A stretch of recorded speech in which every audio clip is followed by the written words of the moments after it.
Hi, Betty. Hello. Welcome to the channel, my friend. Today is July 27th, and we're going to discuss the daily entry, which is, where is anything better? It starts with a quote by Marcus Aurelius. Indeed, if you find anything in human life better than justice, truth, self-control, courage, in short, anything better than the sufficiency of your own mind, which keeps you acting according to the demands of true reason and accepting what fate gives you outside of your own power of choice. I tell you, if you can see anything better than this, turn to it heart and soul and take full advantage of this greater good you've found. But he's ultimately saying that You won't find it. You won't find it. Because this is the thing. That is the thing, right? Yeah, it just feels good even reading it. Yeah. So better than justice, truth, self-control, courage.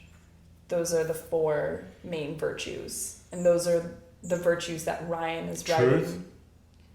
Yes. Self-control, justice, Yes. and flute. Courage. Oh, because you were like flute. Oh. No. Courage. Okay. Yes, so Ryan has written about courage. He's written about self-control. Discipline is destiny. Mm-hmm. And I think the next one he's doing is justice. Mm-hmm. And then he's going to do wisdom. So he's taking the four main virtues and writing a book about each one. So there's wisdom, not truth? It is. I see. So Yeah. truth is not there? Truth and wisdom are the same thing. I see. Okay. Truth and wisdom are the same thing. Okay. And I'm not sure, that was the word I thought I saw him use, like that he was going to use the word wisdom, but Okay, fair enough. I don't know. And so then he's saying like sufficient. Wisdom sounds to me like smartness. Like you're wise. You have wisdom. Wisdom can also be a noun, like I encountered a piece of wisdom. Information. Information. Wise information. I know something.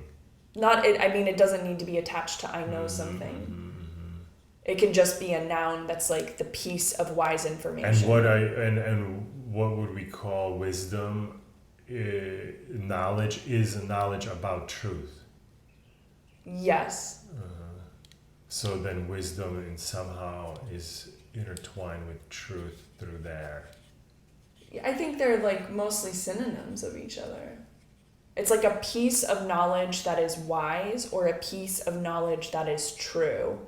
And then I guess you have to get into like, is there a difference between true and wise? Well, wise I could see wise as a smart or something. And smart could sometimes not be, like it seems wise, but it's not wise. And if we thought about it, is it more true? Then we could actually come up to the outcome that it is not wise to do it because it's disconnected from it or something. Yeah, that's interesting because I recognize those two words as different meaning, not like a synonym.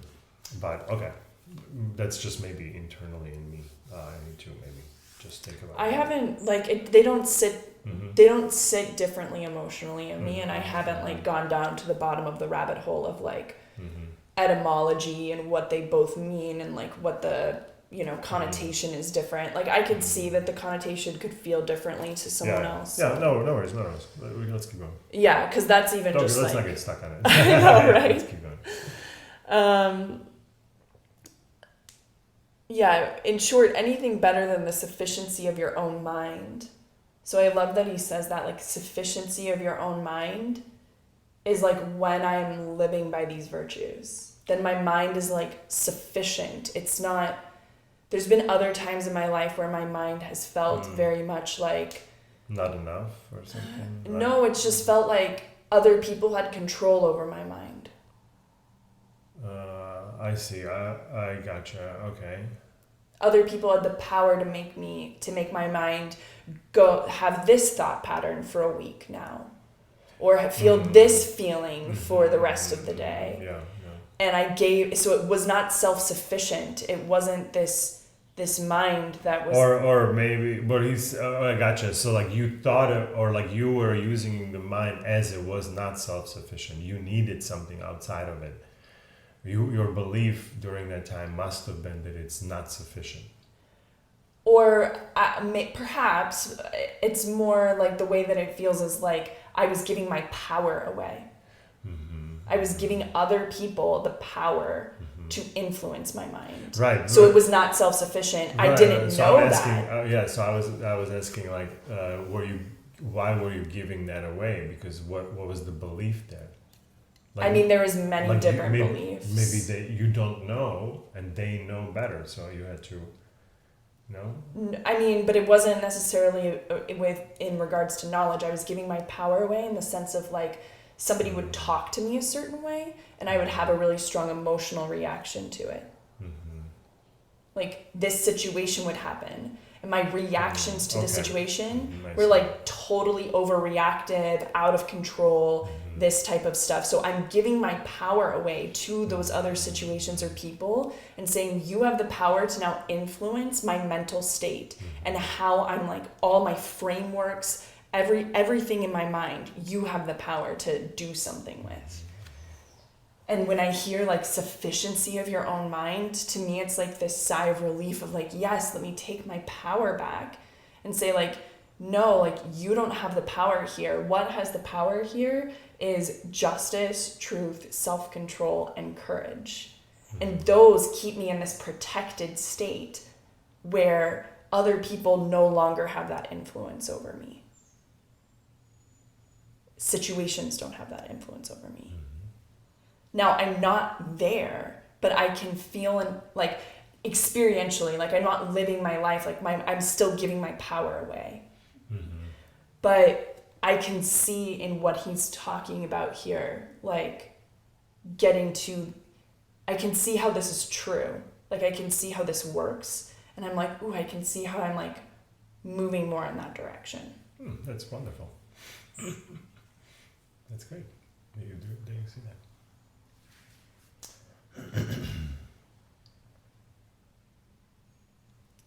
Yeah, because it says, which keeps you acting according to the demands of true reason. And I like that too, because he says true reason, because I always think I'm acting with reason. Like even when I'm being unreasonable, there's some sort of logic, there's some sort of reasoning that's happening there that is leading to me behaving in a certain way. Right, but could you see that reasoning might be like not correct? Absolutely. That's why he's saying true reason. So I like that he's making that distinction. Sure, but now we're going into the definition of what is true, right? Some people might say, well, in me it feels like true, therefore it's my reasoning and I'm sticking to it. But it's actually... I mean, yeah, these guys were writing before the whole like postmodern philosophy sort of took true into this like individual realm of like... So we know what they meant by true? I think they mean like true, it's in like harmony with nature. Like they have this concept of the logos in Stoicism. I understand that, but like I don't know that I understand their definition of truth, and I don't know if I even know what definition of truth is. Like I think that's different for every person. There's like maybe 20 different definitions of what truth means and is, right? And then now we in society share these different, maybe it's not 20, maybe it's like 5 of different ways of how we're looking at what truth is, right? And so do we know which one of these 5 they were looking at it then, and how, and what is it that we're looking at it now? What is it the truth that we're discussing here? which one of those meanings is that, right? Because it gets confusing, because like someone might say, well, truth is everything that comes out of me because it's coming out, and look, it's here, so that's true, it's right here, it's in, right? Like they might look at it like this, right? So my understanding of this is that true in like the Stoic way is like this whole thing, all of nature is composed in a certain way. Like there's a truth to its composition. Like there's, I'm not a Stoic person. Like I feel like I shouldn't even be like having this podcast. Okay, so when they are saying true, but you're not. Are you thinking that you're doing this podcast because you're a Stoic person, or are you trying to like learn something from this? I am trying to learn something from this. I'm just embarrassed that I'm putting it online. Yeah, that's understandable, because there's like potentially a lot of people can look at this and it'll make you feel a certain way, and yeah, that's not comfortable for sure. But you're doing it, so that's good. Or we're doing it. Yeah. They do mean something specific by true. True means like in alignment with the way things are. The way things actually are. And this is where they say like you have like your reasoning faculty, your reasoning principle. You have something in you that can figure things out. And so they're saying if you figure this out in a way that is not aligned with the way things actually are, that's like being unrational, but like you don't know that you're being unrational because there is some logic that you're using to come up with that conclusion. So this is why he's making the distinction here of like true reason is something that I believe is true and is actually true in like the nature of how this whole thing is constructed. No, it's difficult because like the how this whole thing is constructed, we only have the knowledge of it that we currently have, and we don't actually know how this whole thing is constructed, right? So then we're saying, well, it is true to how it's constructed and how I understand it now, right? And so it's such a this is what I'm saying, that the word truth is such a broad word, and it can mean many things to different people at different times. Yes, and so I think like here they do mean something very specific by it, and to understand it we need to like continue to go into the rabbit hole of Stoicism and like the entire philosophical system, because the system tries to explain like the philosophy I don't know why I said system, but they like try to explain through the concept of the logos how this whole thing is constructed and how all of the pieces are intertwined and all of this stuff.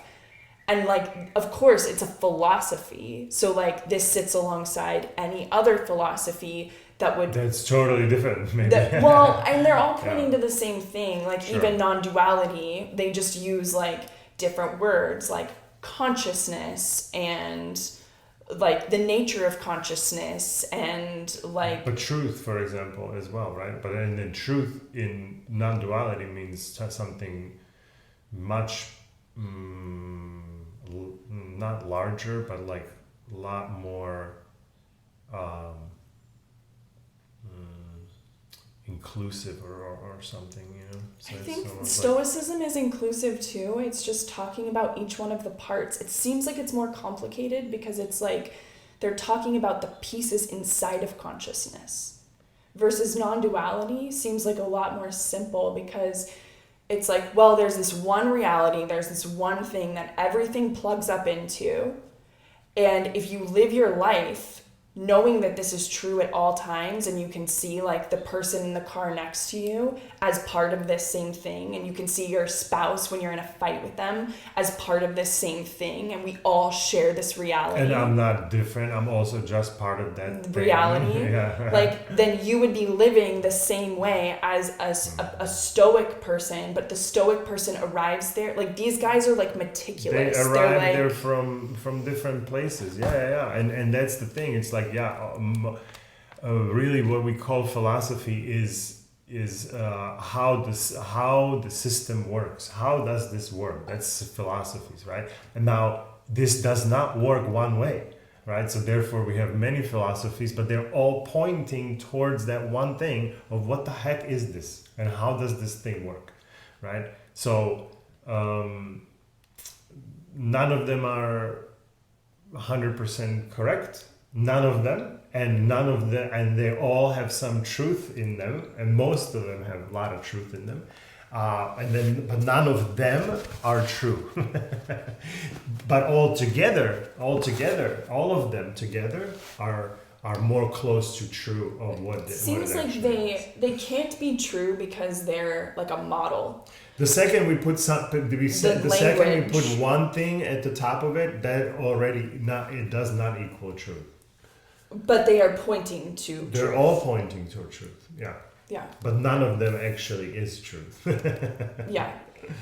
Yeah. Whew, but in combination, they are truth. Which is, yes, in combination maybe helps to really get a fuller understanding of the truth, because you are also seeing the truth from all of those different angles. Right. And that is also because, like, if we select one philosophy as the philosophy to live by, that is the truth, that separates that philosophy from these other philosophies. And by definition, that is not true, because there is no separation in truth. Therefore, they are all together. They all have to be together in order for them to equal to truth. Sure. The second we separate something out of it, then it's no longer that. Well, by separate, I'm just thinking it's calling to mind like somebody who's saying my way of looking at my religion or philosophy is truer than yours. Right. But I mean, I don't think it's a problem to follow one philosophy as long as you understand that, like, as long as you understand this, then you can go to as deep rabbit hole of each philosophy or one philosophy, but just don't ever believe that one is the one, because there are the other ones that look at it from different angle, and the things that are missing in this one are found in these other ones. But the other things that are in that one are missing from those other ones. And this is what I'm saying. It's a collective knowledge of what we know. And we're trying to separate them. This is Stoicism. This is, this and this and this and this, these different philosophies. Like, no. It's just all one philosophy of knowledge pointing out to what truth is. And AKA, what is this? What is all of this? That's where it's pointing out. Yeah, that's great. Okay, cool. What are we through the quote? I'm tired, man. Yeah, we're through the quote. Let's read Brian. Yeah. He says, "We've all chased things we thought would matter. At some point, we all thought the money would be the answer, that success was the highest prize, that the undying love of a beautiful person would finally make us feel warm inside. What do we find when we actually attain these sacred objects? Not that they are empty or meaningless. Only those who have never had them think that. But what we find is that they are not enough.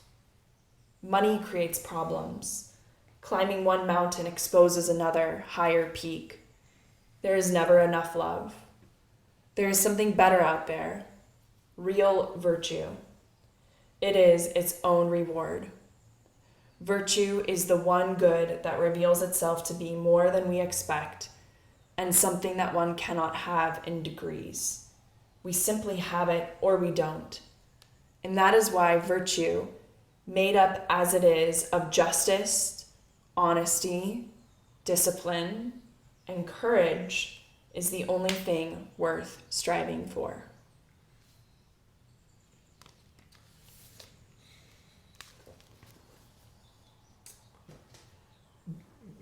Yeah, maybe. It's again with that last. It's the only thing worth striving for. He's taking it and putting it on a pedestal and saying that's the only way to do it. But I'm not reading the same thing. Yeah, that's fine. But that's the thing why I'm saying anything right now. Yeah. Otherwise, it's all great. Like I Yeah. like the rest of it. I think he's pointing out like a Sure. truth about how we ought to behave if we want our lives to feel nice, but he's putting it in the category of these 4 things. And like somebody and else calling them virtues, and calling it virtues as a of bucket, virtues and somebody else could look at that same like kind of way of being in the world, but they could categorize it, label it, parse it away in a different Differently, way, yeah, but they would yeah. still both be pointing towards that truth. Right. That's how I'm taking it. Yeah, that's great. No, that's no. I'm being serious. No, That's great. It's great. There are. This is what I'm saying. There are many ways to get to that same place. So yeah, of course, this is perfect. Okay, cool. Nice. Let's wrap this one up. Yeah. Cool. See you tomorrow. Thanks for joining. Okay, let's take a break.